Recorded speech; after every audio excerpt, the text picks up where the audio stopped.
የኢትዮጵያ ሕዝባዊ አብዮታዊ ፓርቲ ኢህአፓ እየተዘጋጀ የሚቀርብ ፍኖተ ዲሞክራሲ የኢትዮጵያ አንድነት ድምፅ ነው። ጤና ይስጥልኝ። እንደምን አመሻችሁ አድማጮቻችን። ዛሬ ማክሰኞ መጋቢት 29 ቀን 2018 ዓመተ ምህረት ነው። የደምቢ ዶሎ ዩኒቨርሲቲ ተማሪዎች የነበሩትና በአክራሪ የኦሮሞ አሸባሪዎች የታገቱት ተማሪዎች ጉዳይ እስካሁን እልባትን አላገኘም። ብዙዎቹ ልጃገረዶች የሆኑት እነዚህ የአማራ ወጣቶች ከታገቱ ማክሰኞ መጋቢት 28 ቀን 2289 ቀናት አለፋቸው። የወጣቶቹ ሰቆቃ ያብቃ እንበል። እስከ መቼ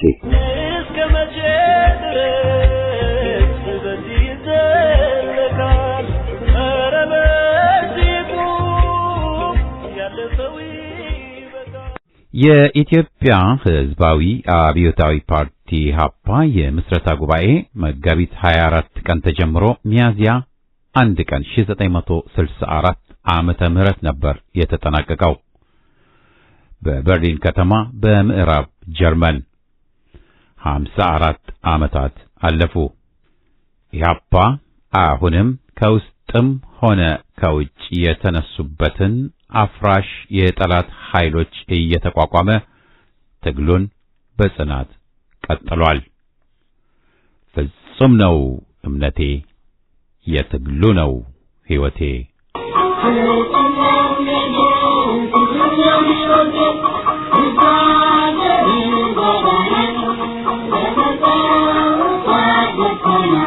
በቅድሚያ መጋቢት 24 የአዲስ ስርዓት አዋላጅ ቀን በሚል ርዕስ የቀረበውን ጽሑፍ እናሰማለን።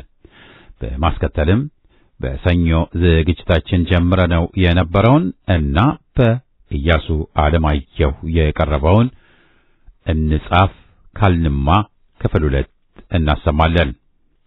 በዚህም የጠቅላላ ዝግጅታችን ፍጻሜ ይሆናል። አሁን ወደ ዜናው። የአሜሪካው ፕሬዝዳንት ዶናልድ ትራምፕ ጠቅላላ ስልጣኔ የሚባል ነገር በኢራን ድምጥማጡ ይጠፋል፣ ይሞታል ሲል አስፈራርቷል።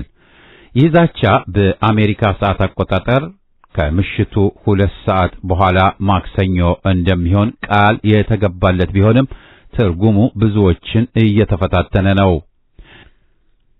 ድልድዮች፣ የባቡር ሐዲዶችና የኃይል ማመንጫ ጣቢያዎች በቦምብ መደብደብ የጀመሩ ሲሆን በኢራን ዋና ከተማ የሚገኝ የአይሁዶች ምኩራብ ሙሉ በሙሉ በእስራኤልና አሜሪካ ኃይሎች የቦምብ ጥቃት ተደምስሷል።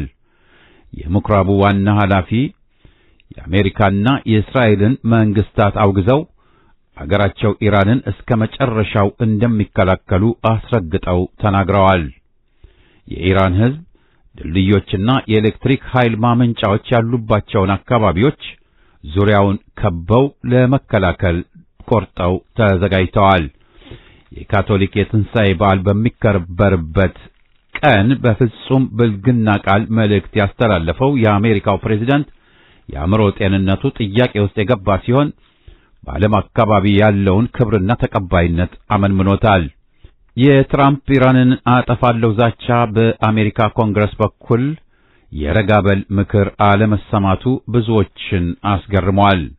ከትራምፕ ዛቻ በኋላ ኢራን በአሸማጋዮች በኩል ከአሜሪካ ጋር የምታደርገውን ግንኙነት ሙሉ በሙሉ አቋርጣለች። ዘግየት ብሎ ከዋይት ሃውስ በተሰጠ መግለጫ አሜሪካ የኒውክሌር ቦምብ አትጠቀምም ብሏል። ቢበዛ በ3 ቀናት ይጠቃለልና በኢራን የመንግስት ለውጥ ማለትም በአሜሪካና እስራኤል የሚዘወር መንግስት ለማቋቋም ታስቦ የነበረው ጦርነት 39ኛ ቀኑን አጠናቋል። ይህ ጦርነት የዓለምን የወደፊት መልክ ሙሉ በሙሉ ይቀይረዋል ተብሏል። በማስከተል ዜና ፋኖ። ከሰሞኑ የፍትህ ስርዓትን የዝግ ስብሰባ የሚነደው ትልቁ ያገዛዙ ማዕከል ሆኖ ህዝብን እያስገደለና እያስጨፈጨፈ የሚገኘው አዲስ አበባ ሆቴል በግልጽ ታወቀ። የወዴድ ብልጽግና ስርዓት ቁልፍ የጸጥታና የፍትህ አካላት መደበኛ ቢሮዎቻቸውን ትተው በዝግ ሆቴል በሚገኝ ቪአይፒ አዳራሽ ውስጥ የፍትህ ስርዓቱን ወደ ፈለጉት አቅጣጫ እያሽከረከሩት መሆኑን ምንጮች ጠቁመውናል። ከመደበኛ ቢሮ ወደ ሆቴል መሸሸጊያ የብልጽግና ሊቀመንበር በአዲስ አበባ ከ6 በላይ ቢሮዎች እንዳሏቸው የሚነገር ሲሆን ተከተል አለቃህን በሚለው መርህ መሰረት የስርዓቱ የጸጥታና የፍትህ ቁንጮች በርካታ አዳራሾችን መስርተዋል። በፍትህ ሚኒስቴር፣ በፌዴራል ፖሊስ፣ በፍርድ ቤት አካባቢ ያሉ ሹሞች በቢሮዎቻቸው በአምቢስ ሜክሲኮ ወይም ልደታ ማግኘት ያልቻለ ሰው በመስቀል ፍላወር አካባቢ ወደሚገኘው ዝግዛግ ሆቴል ካመራ ሁሉንም በአንድ ላይ ሊያገኛቸው እንደሚችል ተረጋግጧል። በስም የተጠቀሱት የስርዓቱ ቁልፍ ሰዎች ኮንስታንቲና አማኑኤል ባለቤትነት የሚተዳደረው ይህ ሆቴል የሚከተሉት ከፍተኛ ሹማምንት እንደ ቤታቸው የሚመላለሱበት መሆኑም ታውቋል። የፌዴራል ፖሊስ አመራሮች፣ ምክትል ኮሚሽነር እና ረዳት ኮሚሽነር ተብዬዎቹ በሙሉ፣ የፍትህ ሚኒስቴር አመራሮች፣ ረዳቱ ኮሚሽነር ሽፈራው ጉቱና ብርሃኑ አበበ ደግሞ ከፍተኛ መራዝ ጥላቻ ያላቸው የስርዓቱ የጸጥታ ሰዎች መሆናቸው ተገልጿል። ረዳት ኮሚሽነር ተብሎ የተቀመጠው ቁጥረኛው ብርሃኑ አበበ ከዚህ ቀደም በሙስና ተነስተው የነበረ ቢሆንም በአሁኑ ወቅት በኬንያ የኢትዮጵያ ኤምባሲ ውስጥ ከአንድ የሥራ ክፍል ጋር ተመድቦ እንደሄደም ታውቋል። የስርዓቱ ባለስልጣናት ከባለ ሀብቶችና ከዲያስፖራዎች ጋር የሚያገናኙበት የባለ ጉዳይን አደራ ዳጎስ ያለ የኮሚሽን ገንዘብ የሚቀበሉበት ማዕከል ሆኗል። በፌጥራ ከተማ እንዲሁም በአለም ከተማ ፖሊስ ጣቢያ ታግተው ከሚገኙ ከፋኖ ቤተሰቦች መካከል የናደው ክፍለ ጦር አባል የሆነው የፋኖ ጌታቸው አደፍርስ 8 ቤተሰቦች እንደሚገኙበት ተነገረ። በፌጥራ ከተማ ፖሊስ ጣቢያ ታሰሩ አደፍርስ እርገጥ ወላጅ አባቱ ትልቅ ሰው አበረ ዳኛቸው አበረ፣ ታምራት አደፍርስ አባት ወንድማገኝ ደሳለኝ ወንድማገኝ፣ ገነት አበው ዮሴፍ አደፍርስ በወንድሙ በአለም ከተማ ፖሊስ ጣቢያ በግፈኞች ታስረው እንደሚገኙና ቤተሰቦቻቸውም ከወዲሁ ዕውቅና እንዲኖራቸው ለማቅረብ ተገደናል። በተመሳሳይ የናዶ ክፍለ ጦር አባላት አመራር ቤተሰቦች በፌጥራ ከተማ ፖሊስ ጣቢያ የግፍ እስረኞች ሰለባዎች መሆናቸውን ክፍለ ጦሩ ገልጿል። በዚህ መሰረት የፋኖ አላየ ተካ ወላጅ አባት፣ የፋኖ ክብሩ ይታገሱ ወላጅ አባት፣ የፋኖ አበው ፍስሐ እህት፣ የአርበኛ ኢዮብ ለማ ወንድም ማሙሽ ለማ በወረዳው የብልጽግናው በአዲናዊውን አመራሮች ትዕዛዝ ታስረው የተሰቃዩ ወገኖች ትዕዛዝ አምነው አረጋግጧል። ራሱን የሀገር መከላከያ ሰራዊት እያለ የሚጠራው የአረመኔው ስብስብ ከ30 ቀን በፊት መከላከያ ያስከድታል በሚል ምክንያት ከመኖሪያ ቤቱ በመውሰድ በአሰቃቂ ሁኔታ በሳንጃ ቆራርጠው አርደው ጥለውት ሬሳውን ገደል በመክተት ለአውሬው እራት አድርገውታል። ከአንድ ወር በኋላ ከአሞራ የተረፈው አስከሬን ተለቃቅሞ በትላንትናው ዕለት በትውልድ ቦታው አገሪት ቀበሌ ኩዳድ ጎጥ መቀበሩን የሟች ቤተሰቦች በከፍተኛ ሐዘን ውስጥ ሆነው ተናግረዋል። ይበንዲ እንዳለ አስነዋሪ የብልጽግና አየር ወለድ ሰራዊት አባል በሚዳ ወረዳ መራኛ ከተማ የፈጸመው አሳዛኝ ድርጊት የከተማ ነዋሪዎች እጅግ ማስቆጣቱን ገልጸዋል። በወረዳው የብልጽግና አመራሮች መልካም ፍቃድና ይሁንታ ጨለማን ተገን አድርገው እኔ የመከላከያ አባል ነኝ በማለት በር እያስከፈተ ህዝቡን እየዘረፈና እያሰቃየ ነበር። የመከላከያ አባል ከሌሊቱ 7 ሰዓት ላይ ህዝቡ ባደረገው ርብርብ በቁጥጥር ስር መዋሉ የተረጋገጠ ሲሆን አሁን ላይ ገንፍሎ የወጣውን የህዝቡን ቁጣ ለመቀልበስ ሲባል በወረዳው ፖሊስ ጣቢያ ቅጥር ግቢ ውስጥ ለጊዜው ታስሮ እንደሚገኝ ባደረገው የማጣራት ስራ አረጋግጧል።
ለማረም መጋቢት 24 የአዲስ ስርዓት አዋላጅ ቀን መጋቢት 24 ቀን 1964 ዓ.ም የኢህአፓ መስራች ጉባኤ ተካሂዶ ከ7 ቀን በኋላም ኢህአፓ ሊመሰረት ቻለ። ይህ የጭቁኖች የደስታ ቀን የተባለውን ክስተት በተመለከተ ብዙዎች አላዋቂ ሆነው ሳለ ድርጅቱ እዚያ ተመሰረተ፣ መስራቾቹም እነገሌ ናቸው፣ መስራቾቹ ምስራቅ ጀርመን፣ አልጄሪያ፣ ሻዕቢያ ወዘተ ናቸው፣ ዋናዎቹ ኢትዮጵያውያን መሆናቸው ተክዶ ማለት ነው ሲባልም ታዝበናል። በምስረታው ሂደት ያልነበሩም ዋና መስራች እኛ ብለው ሲመጻደቁ፣ ሌሎች ደግሞ ለራሳቸውና ለወደዱት ተክለሰባዊ ሜሮን እየቀቡ ዛሬም በመራወጥና በመጻፍም ላይ አሉ። ኢህአፓ የተመሰረተው ለሀገራቸውና ለሕዝብ በቆሙ ኢትዮጵያውያን ሲሆን የምስረታው ሂደት ደግሞ የዓመታት የሕዝብ ልዩ ባለዘርፈ ብዙ ትግል ውጤት ነው። የሕዝብ አመጾችና ተቃውሞዎች በተለይም በላቡ ላስተማረው ዜጋ ሙሉ መብት ጠበቃ ሆኖ መስዋዕትነትንም ተቀብሎ ሊታገል የተነሳው ወጣትና ተራማጅ ትግል ልጅ ነው። የኢህአፓ ውልደት 9 ወርን የፈጀ ሳይሆን ዓመታትን የወሰደ ነው። በተጨባጭ የተወጠነው የኢትዮጵያ በ1961 ዓመተ ምህረት ነው ማለት ይቻላል። ዝርዝሩን ድርጅቱ ታሪኩን ጽፎ ሲያገባድድ የሚገልጸው ሲሆን በድርጅቱ ምስረታ ግን ማንም ባዕድ ጣልቃ እንዳልገባ ከወዲሁ ለማረጋገጥ ይቻላል። ሐቁ ይህ ነውና ዛሬ ለገንዘብም ለማወናበድም ታሪክ በሚል ልብ ወለድ የሚከትቡ በስተዋልና መጋቢት 24 ቀን የመክፈቻ ጉባኤውን የጀመረው ኢህአፓ ጓዶችን በቅድሚያ በአገር ቤትም በድርጅታዊ ጥረት ተሰማርተው የነበሩትን ጓዶችን በሰፊው በማማከርና የጋራ ግንዛቤና አቋም በመያዝ ጉባኤውን ማካሄዱን ብዙዎች አያውቁም፣ አወቅን ብለው ቢቀሩም። መስራች ጉባኤ የት ተደረገ?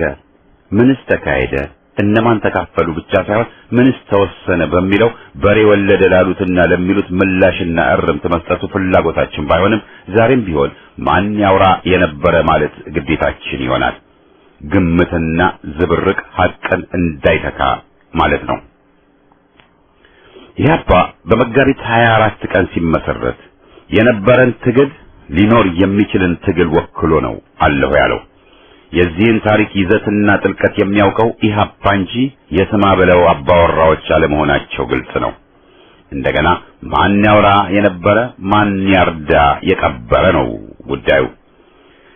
ታሪክ ጻፍን ባዮቹ ግን አሉባልታቸውንና ቅዠታቸውን ቀለማት ይዘው እየቀባጠሩ ናቸው።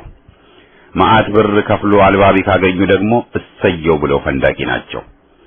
መጋቢት 24 ቀን የኢህአፓ መስራች ጉባኤ ሲጀመርና ውይይቱም ሲካሄድ ምን ተባለ ተነገረ ስለሚለው ግን ዛሬም ሐቁ ከኢህአፓ ጋር ነው።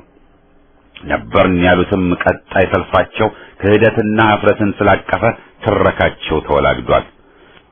ሌሎች ደግሞ ታሪክ ያሉትን ስለማያውቁት የጻፉት ሆነ ያሰፈሩት ሁሉ ሐቅን ክዶ ፍለጋም ያልገባ ይባላል ብቻ ነው። ሐሰት። አንዳንዶች ኢህአፓ መቼና በምን ሁኔታ እንደተመሰረተ የሚያውቁ አይደሉም። ታሪክ ብሎ መቀባጠሩ ግን አልተሳናቸውም። ተሳተፍን ሲሉም ተሳትፏቸው የረጅም አይደለም። ክህደታቸው ግን ዘለዓለማዊ ህትመቱን አስፍሯል። ኢህአፓ በ1964 ዓመተ ምህረት ተመስርቶ በ1972 ዓመተ ምህረት አልፈረሰም። እገሌ ሲከዳ ወይም ሲሰዋ አላበቃለትም። እንኳን ያኔና ዛሬም ቢሆን ረጅም ጥቃት ከደረሰበት በኋላ ትግሉን እንደቀጠለ ነው። ዛሬም ቢሆን ያመራሩ የሚታገሉ አባላቱና የህዝብም ድርጅት ነው እንጂ የማንም ግለሰብ ወይም የነበርኖች ንብረትም አይደለም። የኢህአፓን ምስረታ ታሪካዊ የሚያደርገው በዘመናዊ መልክ ለመቋቋም የመጀመሪያው ድርጅት መሆኑ ብቻ ሳይሆን ለህዝብ የተደራጀ ትግል አታጋይና አለኝታም ሆኖ መገኘቱ ነው። የተከማቸ ተመክሮ ባለመኖሩ ድርጅቱ ከተግባር ሲማር ስህተቶችን መፈጸሙ የሚጠበቅ ነው ሊባልም ይችላል። በአጭር ጊዜ ግን ምልዓተ ህዝቡን አደራጅቶ ሊያስታግልና የለውጥን ሰንደቅ የአብዮትን ይዘትና አስፈላጊነትም በህዝብ ዘንድ ለመትከል ችሏል። ኢህአፓ ራሱን ኢትዮጵያዊ አለ እንጂ የብሔረሰብ ካባን አላጠለቀም። ኢህአፓ አቤታዊ ስር ነቀል ለውጥ አለ እንጂ ለጥቅም ተገዝቶ በጥገና ለውጥ አምኖ ቃል ኪዳኑን አፍርሶና ህዝብንም ክዶ ለፋሽስቶች አልተንበረከከም፣ ለባዕዳን አልሰገደም። ህዝብና ታሪክ የማይረሳውን መስዋዕትነት ከፈለ እንጂ ማሩኝ ጌቶች ብሎ አምባገነኖችን ምህረት አልለመነም። ከሃዲዎች፣ የስልጣን ጥመኞች፣ በታኞችና መርህ የለሽ አንጃዎች ብቅ ቢሉበትም ቢጎዱትም ድርጅቱ ዋናው መታወቂያው ጽናት፣ ህዝባዊነት፣ ቆራጥነት፣ ወኔና ኢትዮጵያዊነት ሆኖ ባሽቷል። ኢህአፓ የታገለው ብሔረሰብ ጾታ ሳይለይ ለጭቆኑ የኢትዮጵያ ህዝብ ነበር፣ አሁንም ነው።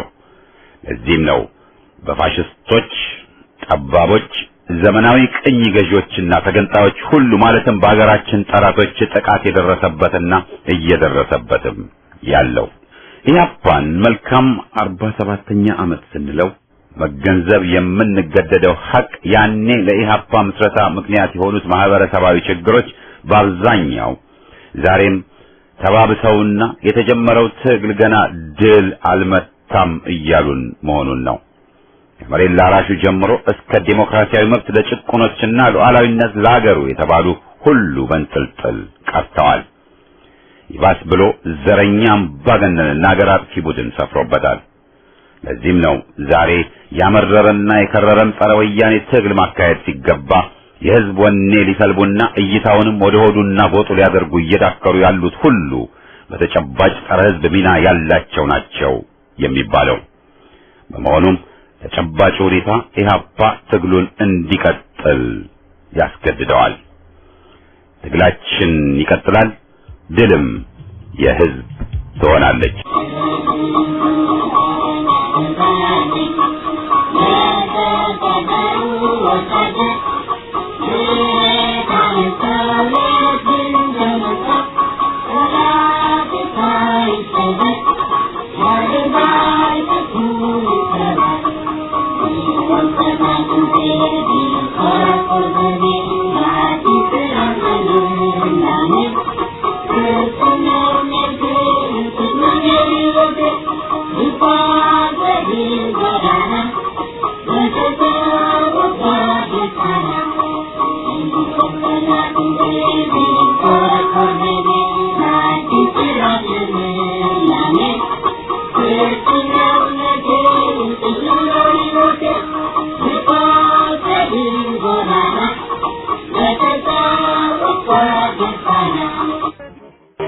እንጻፍ ከተባለ በሚል ርዕስ በኢያሱ አለማየሁ የቀረበውን ጽሑፍ እናሰማለን።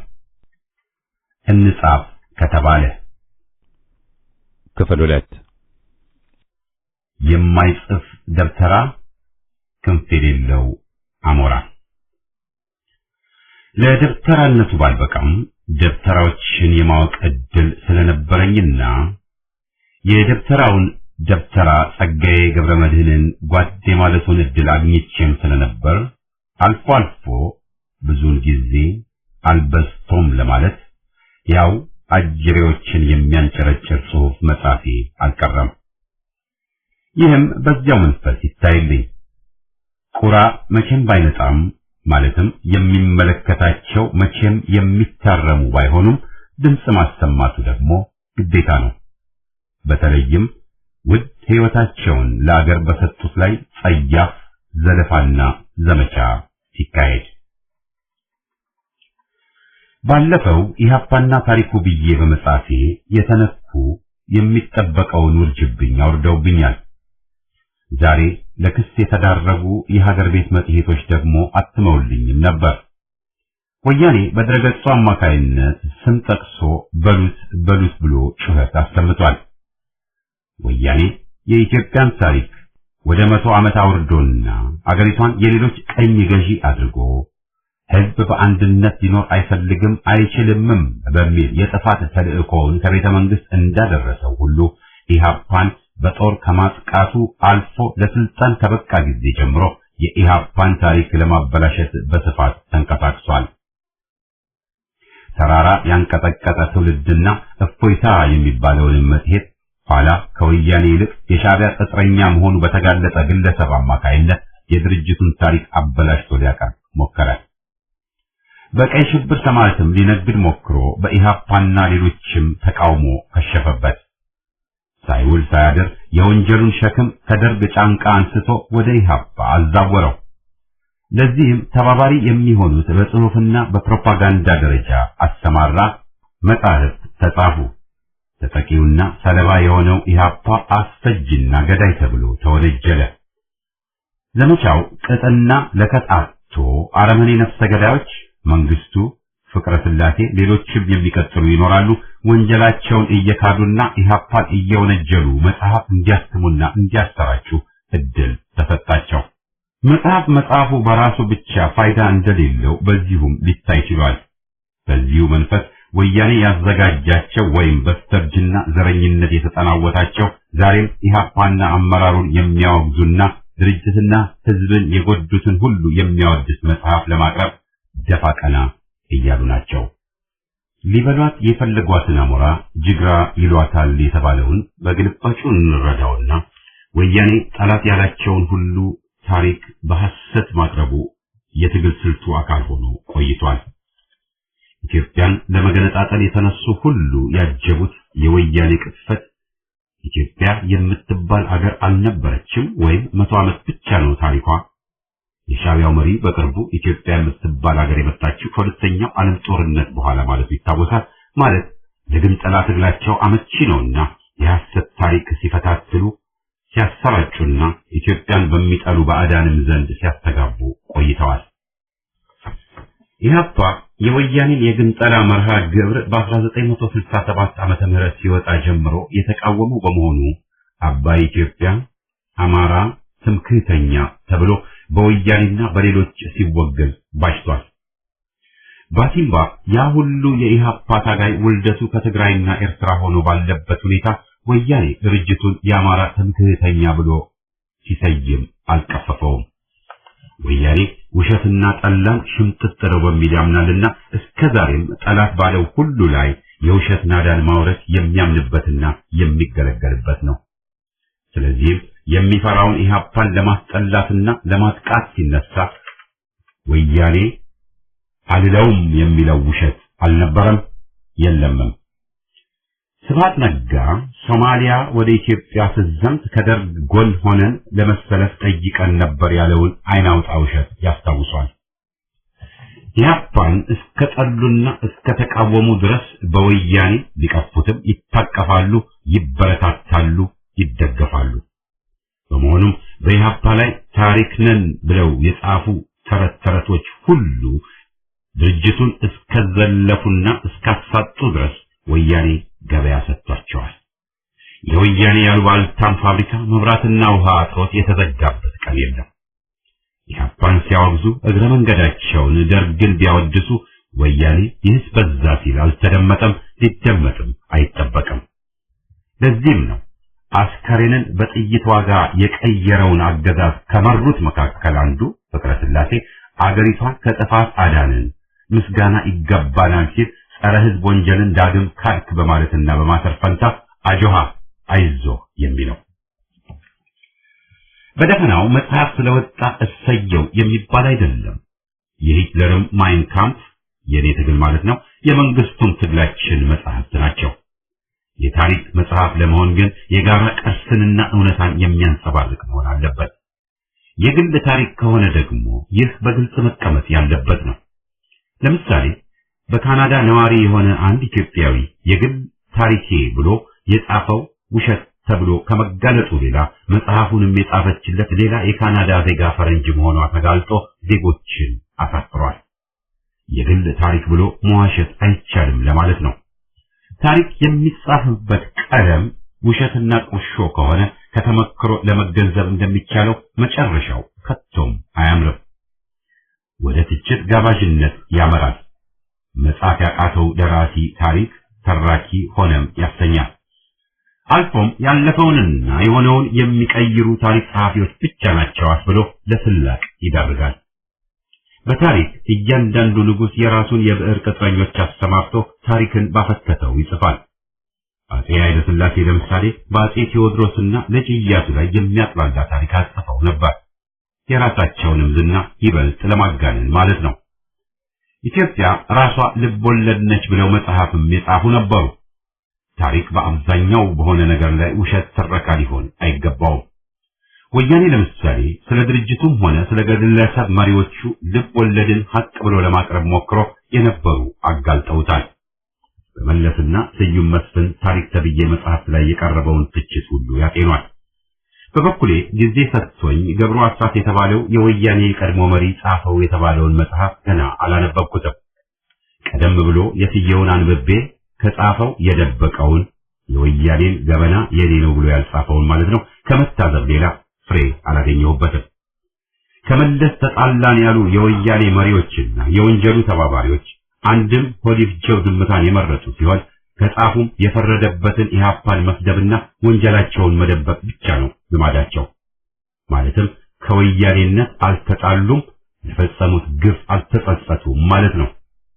የለየለትና የከረረ ወያኔ ሆኖ የቆየው አሁንም አረና ነኝ ተቃዋሚ ነኝ ቢልም ልቡ ከወያኔ ጋር ነው ብለው ወዳጆቹ እንኳን የሚከሱት ገብሩ በጻፈው መጽሐፍ ውስጥ አብሮ ከነመለስ ጋር ስላሰራጨው የጠባብ ብሔረተኝነትና የግንጠላ መብት ሳይደብቅ ካወሳ ራሱ በነበረበት የቤተ እስራኤሎች ንግድ ላይ የወያኔ ሚና ካጋለጠ የትግራይ ገዥና የወያኔ ከፍተኛ አመራር በነበረ ጊዜ በትግራይ ስላጠፏቸው እነ ጸጋዬ፣ ይስሐቅ፣ አማሃ፣ በለጠ ወዘተ የት እንደደረሱ ከገለጸ በመቀሌ እስር ቤት ከ4000 ያላነሱ እስረኞች ብዙዎቹ ሻዕቢያን ተቃወማችሁ ተብለው ሁኔታ ገልጾ በበቂ ከጻፈ የወያኔን መሰረታዊ ጸረ ኢትዮጵያዊነት ካጋለጠ ሁሉንም የወያኔ ግፍ ገበና የራሱም ነውና ያጋልጣል ብለን ባንጠብቅም ያኔ የረባ መጽሐፍ ብለን ገንዘብም ጊዜም ልናጠፋበት እንችላለን።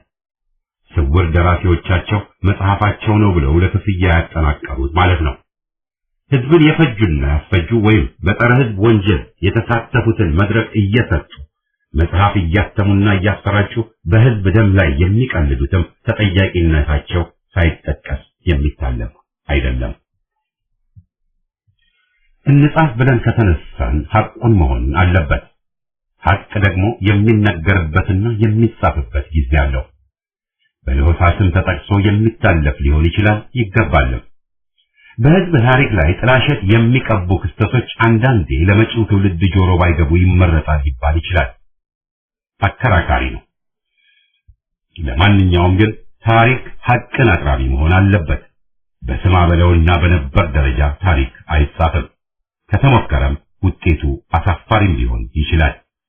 የግለሰብ ምኞት ሰምቻለሁ ሲባል አይነት ታሪክ ሳይሆኑ የአሉባልታ የቤት ልጆች ናቸው።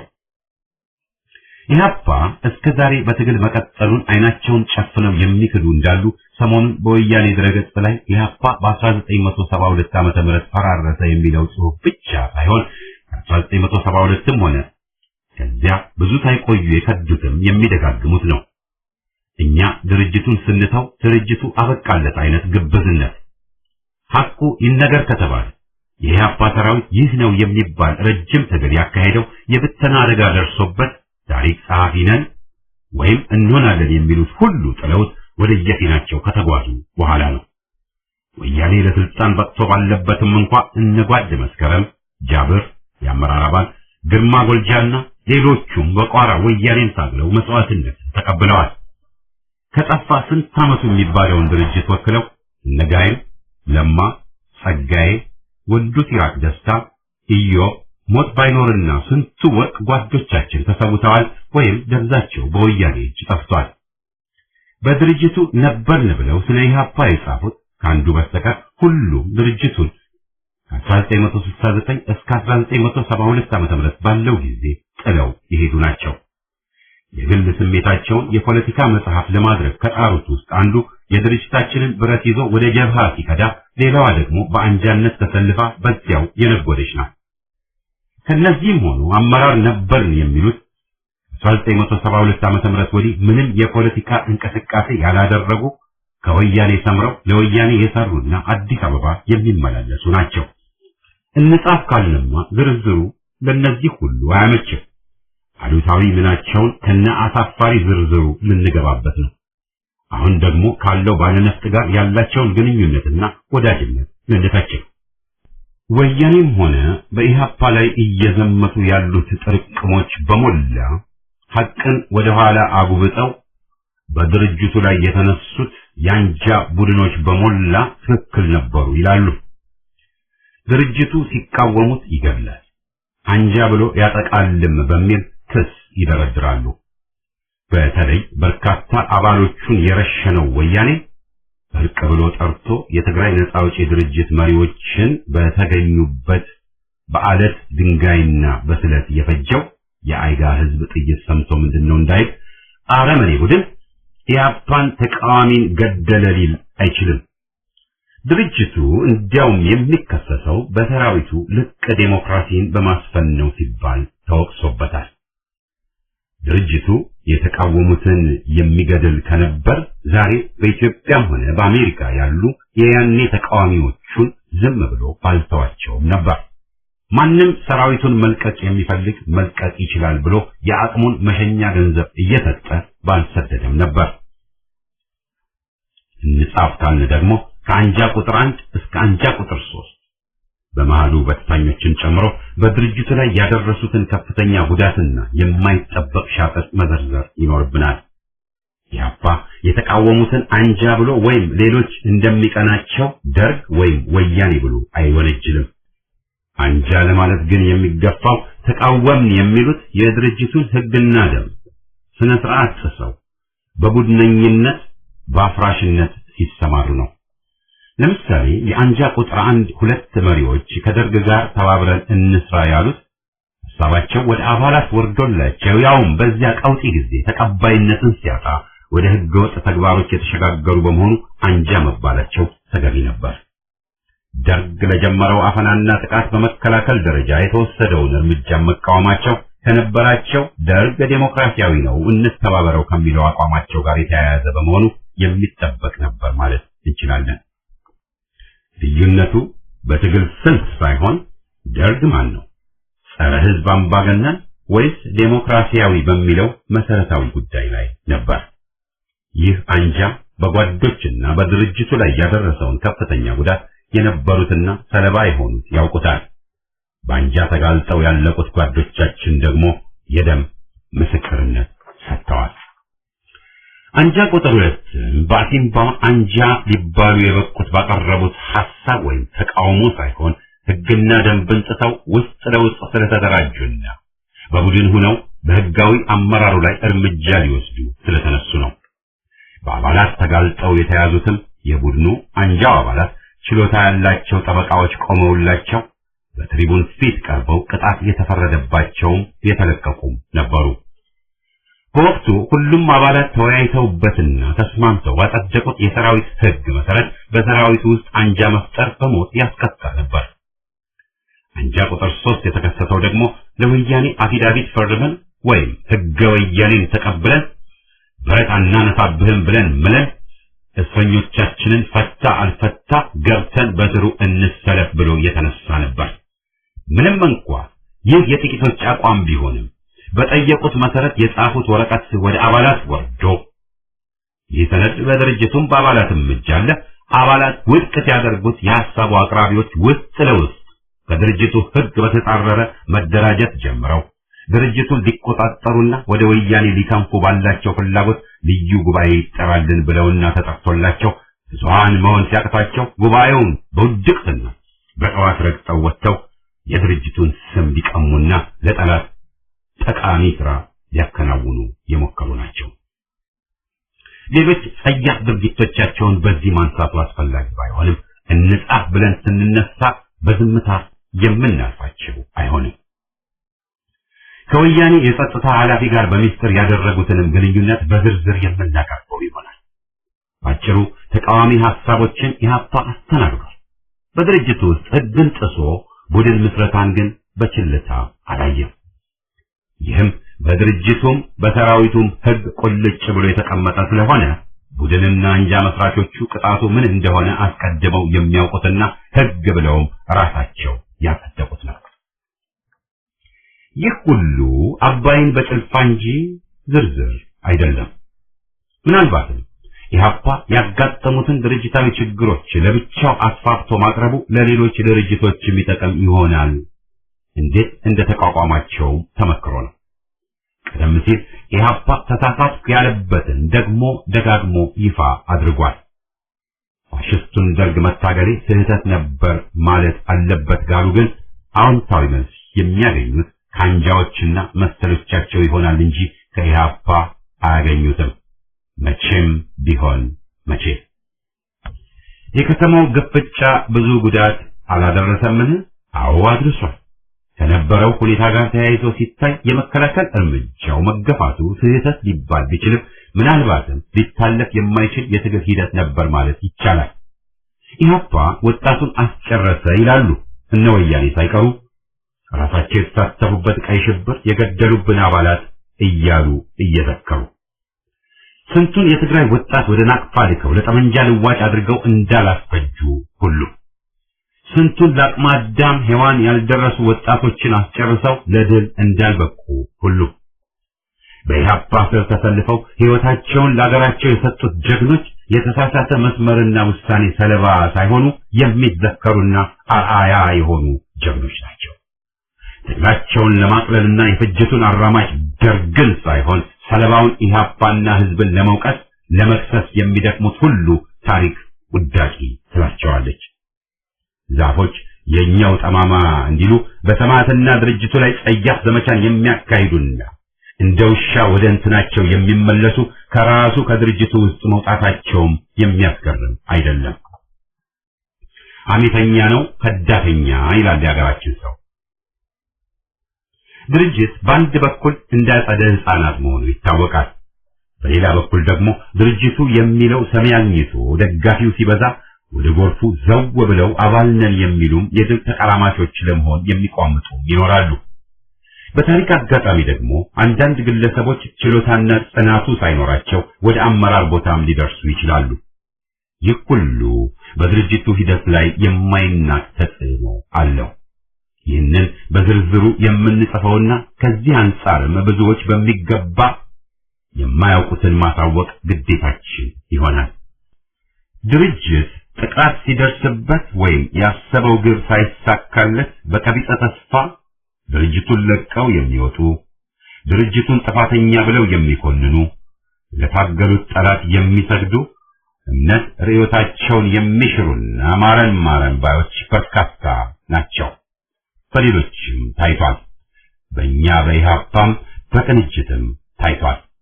በዚህ ቀውጢ ጊዜ ግን እምነትን ጠብቆና ሞት አይፈር የሆነው ድርጅትን ማስቀጠል ግን የሚከበር ጀግንነት ነው። ኢህአፓ በ1972 አልፈረሰም። በ2006 ዓ.ም 42ኛ ዓመቱን አክብሯል። ሀፍረት ለካህዲዎች ይብላኝ ለአንጃዎች። ድርጅቱ ፈርሷል የለም የሚሉት ክፍሎች በጠፋ ድርጅት ላይ ብዙ ጊዜ ሲያጠፉ እየታዘብን ነው። ከቅርብ ጊዜ ወዲህ ደግሞ ወያኔ ጫንቃው እየከበደው እየቀፈፈው ነውና ግፍ የበዛበት ህዝብ ሆ ብሎ ሊነሳብኝ ይችላል ብሎ ይፈራል። ለዚህም ዓመት ለህቡ አሰራርና በጸረ ህዝቦች ላይ እርምጃ መውሰድን በተመለከተ የኢህአፓ ተመክሮ ትምህርታዊ በመሆኑ ወያኔ ይህን ተመክሮ ማራከስ ዋና ተልእኮ ሆኗል። አብዮት አንፈልግም የሚለው ቀረርቶም የዚሁ ነጸብራቅ ነው። አባል ነበርን ብለው ድርጅቱ ላይ የሚዘምቱትን ሃይ እንዳለው ሁሉ የዛሬ 34 ዓመት አመራር አባል ነበርን የሚሉንም አዘጋጅቷል።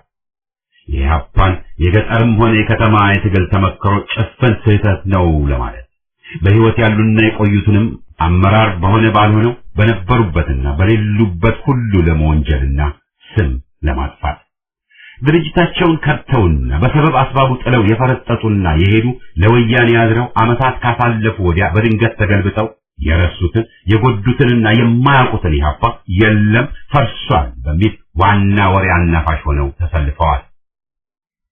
ያልታወቀና አሰባሳቢ ያልነበረን ዘር ቆጠራንም ሊያከፍሉ ተነስተዋል። የኢትዮጵያ ተማሪ እንቅስቃሴ ልዩና ጠንካራ ያደረገው በጎሳ በብሔረሰብ አለመከፋፈሉና በኢትዮጵያዊነት መደራጀቱና መሰለፉ ሲሆን ኢህአፓም ኢትዮጵያዊ የፖለቲካ ድርጅት እንጂ ዘር ቆጥሮ የተደራጀ አልነበረም። ወያኔ እነዚህ መሰረታዊ ሀቆች እንዲታወሱም አይፈልግም።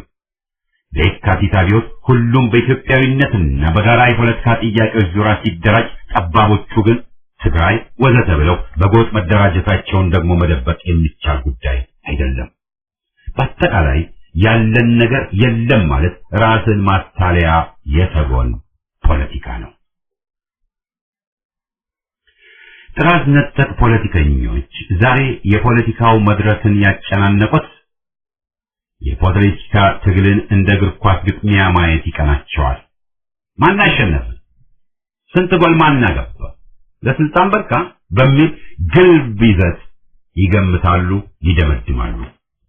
በቅርቡ በአንዳንድ ድረገጽ እየተነበበ ያለውም የሚያመለክተው ይህንኑ የተሳሳተ አስተያየት ነው። ጥያቄው ግን ጠለቅ ያለ ነው።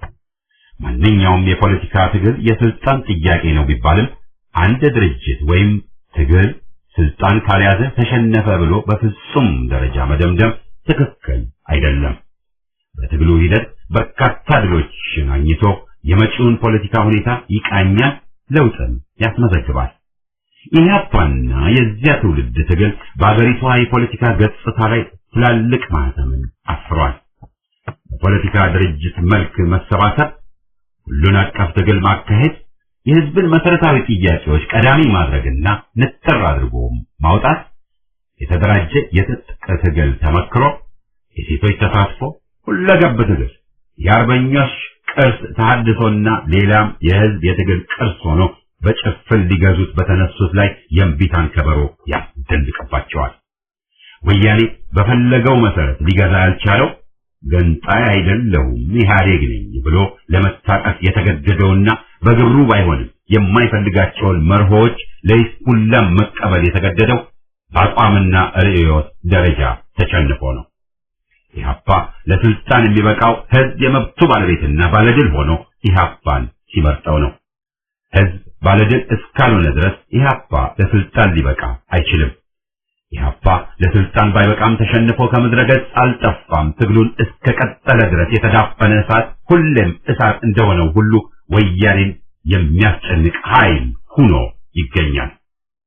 ትግሉን ጥሎ ሲተው ቃል ኪዳኑን ሲያፈርስና ይባስ ብሎ አንዳንዶች እንዳደረጉት ለወያኔ ሲሰግድ ያኔ እውነትም ተሸነፈ ማለት ይቻላል። የሽንፈት ምልክቶች ግን ቃል ኪዳናቸውን ያፈረሱትና ድርጅቱን የካሉት አንጃዎችና መሰሎቻቸው ናቸው። ለማንኛውም ኢህአፓ ተሸነፈ አልተሸነፈ ጉንጭ አልፋ ክርክር ነው እንበልና የአሁኑ ትውልድ ዋና ግዴታ በራሱ ጊዜና ዘመን መታገል ነው። በኢህአፓ ላይ ማላዘኑ ያውም ሐሰት ታሪክን መሰረት አድርጎ ፍሬ ቢስ ነው። ባለፈው ትውልድ ላይ የዛሬውን ግዴታ መለጋቱም ስህተት ነው። ተክቶ ግዳጅን መረከብ እንጂ ያ ትውልድ በመሰለውና ባመነበት ለኢትዮጵያና ለሕዝቧ ለጎጥና ለግል ጥቅም ሳይሆን ታግሎ ተሰውቶ የአርበኝነት የጀግንነት ታሪክ ጽፏል። ከአሁኑ ትውልድ የሚጠበቀው ድሮ ስህተት ተሰራ ብሎ በጉንጭ አልፋ ክርክር ዙሪያ ተግባር አልባነትን መደበቅ ሳይሆን ሜዳውም ያው ፈረሱም ያው ብሎ ተነስቶ የትግል ታሪክን ማደስ እንጂ በጎሳ እየተለያየና ትግልንም እየፈራ ዋይ ዋይ አገሬ ማለት አይደለም። ነገሮችን በተከሰቱበት ሁኔታ የጊዜ ክልል ማየቱ አስፈላጊ ነው። የኋላ መብራት ሁሉንም አጥርቶ ቢያሳይም ለደርጎች ብቻ ነው ይከብዶናል ሆን ብሎ ያለው ያኔ የነበረው ሁኔታና አማራጭ ምን ነበር ብሎ መገምገሙ ጠቃሚ ነው። ታሪካችንን ስንጽፍ ይህንንም በግምታችን እያስገባን ነው።